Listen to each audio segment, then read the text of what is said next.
Complete the sentence. I would stay in the EU if...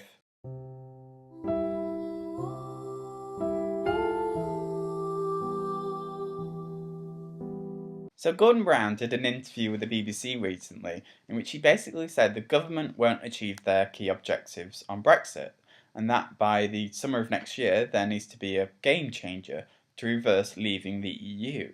But is he just a Ramoner trying to undo democracy, or could there be a way to stay in the EU and keep all sides of the debate happy? The government's key objectives for Brexit are certainty and clarity, control of our laws, strengthening the union of the UK, maintaining an open border with Ireland, controlling immigration, protecting the rights of EU citizens, protecting workers' rights, continuing free trade with the European markets, making new trade with other countries, continuing the UK's science and research commitments, to cooperate with the EU on crime, and to get a smooth and orderly Brexit.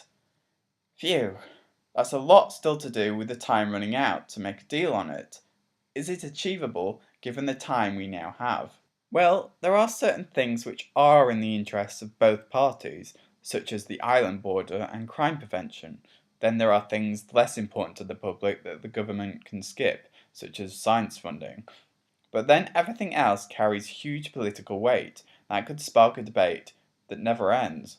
To remain in the European Union and receive the benefits of leaving doesn't seem like such a bad option, given how much the government has to deal with. But then you're dealing with huge, contentious issues. The UK chose to leave the European Union to have greater control over immigration, the ability to make trade arrangements outside the EU, and to no longer have the EU controlling our laws. They are the benefits of Brexit. But then there's downsides: an uncertain economy, a lack of skilled labour for areas that need it, and the deunification of the UK and its neighbours.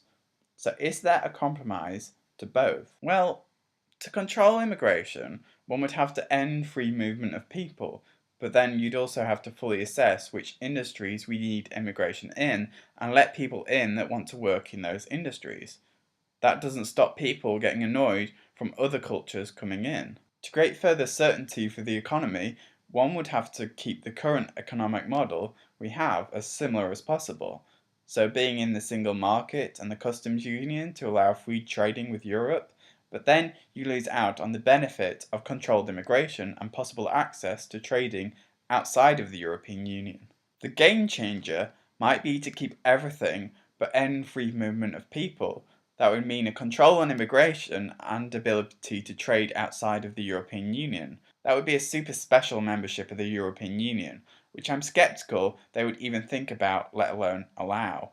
For a game changer to really work, it would require the trust of the public, that democracy is being upheld and that the establishment is working for us, not plotting against us.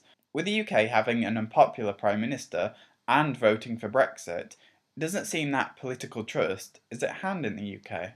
Another game changer might be to suddenly find ourselves with a popular Prime Minister who no longer wants to be outside of the European Union. Again, that doesn't seem likely given that Jeremy Corbyn has campaigned for Brexit, although he does want to keep us inside the single market. The final game changer is that it could all go wrong. The economic uncertainty is noticed in the pockets of citizens, unemployment goes up, there's a huge skills gap on the NHS, the UK hits recession, we could hit a no deal, Scotland wants independence again, the Northern Ireland troubles start again. Some of these are a little hysterical, and if they happen at all, they are more likely to happen post-Brexit because they're reactionary. Address these now and you'll be accused of a political scaremonger. The government would be stupid if any of these happen to offer a second referendum and simply undo the past 2 years of negotiations. But the point is, the government is being incredibly precautious not to let these things happen, and as a result, the change we encounter from Brexit will be negligible anyway. You can't make a game changer when there is no game. There is no winners or losers in this, instead things just are changing slightly. To make it out to be more than that is being overdramatic with politics. That's not helpful at all. Brexit should be a game changer, but it's not going to be. Do you agree with me? Let me know your opinion in the comments below and subscribe.